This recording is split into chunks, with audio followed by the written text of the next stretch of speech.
Running a football club isn't easy, especially in the Premier League. You have to overcome relegation battles, consistently perform week in, week out, and have a common goal to achieve success from the backroom staff all the way up to the manager and his players. So, understandable that teams fail at achieving this and fall to the bottom of the pile, right? Wrong. When you have a club of such big stature in the game, there are certain things you can't afford to get wrong. And when these issues have been ongoing for years and years without being fixed, you have a real problem on your hands. There are many teams over the years who have made it to the pinnacle of football and gone back down again, but no teams more pertinent than the rapidly declining Manchester United. Welcome to today's episode, Manchester United, How Not to Run a Football Club.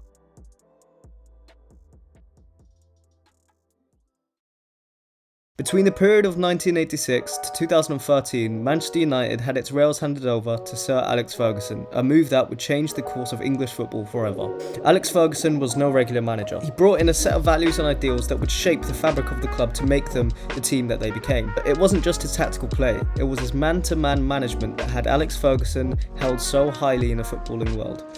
In an interview on the Happy Hour podcast, Ben Foster stated the following when out on loan from Manchester United. Ferguson saying that you were late for a match day. I was like, oh my God. What a little grass. I know, double grass. But do you know what? Listen to me, right? Listen, I swear on my life it was the best thing he ever did, right? Because he wrote a letter back to Sir Alex Ferguson and there was an international break about 2 weeks later. Went back, because every international break, because I was only on loan, Man United would have me back there to do some training with the first team and the goalie coach and just see everybody and know my surroundings up at Man United. First day, got back in, Sir Alex Ferguson was waiting for me. Double whammy. Come in my office, son. Oh my God, he absolutely mullered me. Don't you dare be late. You are representing Man United. You need to set the example. You need to set the standard. You're the guy that everybody looks to. This shows just how much grit Alex Ferguson had with the players, even with Ben Foster not playing for United at the time. Simply by representing them as a lone player, there are certain standards that are expected to be met. Backroom staff also had an impact, showing how much of a role everyone in the club had to play. United became an unbeatable side. Through Cristiano Ronaldo, Wayne Rooney and Rio Ferdinand, Scholes and Roy Keane, the list goes on. The players brought into United were the best in the world and were happy to play for what was then regarded as the best club in the world.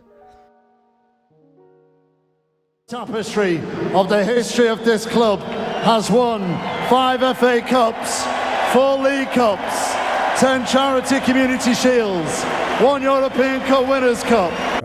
At the end of the 2012-13 season, Sir Alex Ferguson resigned after 30 years at the club. Your job now is to stand by our new manager. But this statement could not be understated, as from that moment on, United's rapid decline was underway. The club announced David Moyes as their new manager, but quickly the identity of the club started to fade away along with the opposition. United ended 7th in the league that season, scoring 64 goals against the opposition. The following season, they ended 4th, following on to 5th the season after. But it wasn't just the goals they scored or the position in the league that had an effect on United. Manchester United sacked and signed new managers on a consistent basis as they struggled to find that United spark again.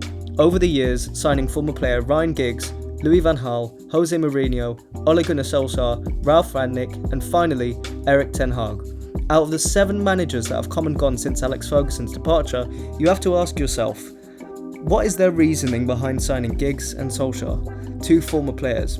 My personal opinion is that they desperately wanted some of that old school Manchester United back to remind the players who they once were as a team.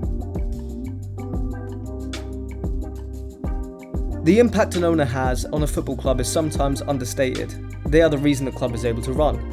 Through financial investment, strategic decision making, hiring and firing, negotiating, transfers, fan relations and long-term planning, to name a few. So let's talk about the Glazers. The Glazer family acquired Manchester United in 2005. The Glazer family purchased the majority of Manchester United shares, gaining almost complete control of the club. Over the years, however, the Glazers have been the brunt of criticism.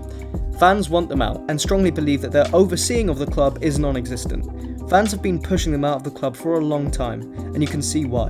The Glazers, in my opinion, simply see the club as a cash cow, placing only money they can afford to lose into the club, and rather than injecting the money they receive back into the club, they simply pocket it for themselves and run away. Unfortunately, in modern football today, this is a typical occurrence in the game, as you don't have to have any interest or knowledge in football. So long as you have the money, you can theoretically buy the club. But with that comes responsibility. You're not just buying a football club, you're supporting the fans, being a contributing member of that community and doing your part to ensure the fans of the club you invested in stay happy, something that the Glazers have failed to do.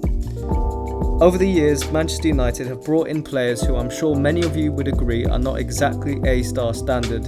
Recently, Andre Onana struggling with form, and of course, Harry Maguire, a player whose reputation has been tarnished upon signing for Manchester United. Let's not forget that Manchester United used to be a club that the best players in the world were aiming for. Jadon Sancho, a former United Academy player who went to Dortmund, was brought back to the club as he was showing significant potential as a complete right midfielder. However, since joining United, his form has dipped and his career is in jeopardy.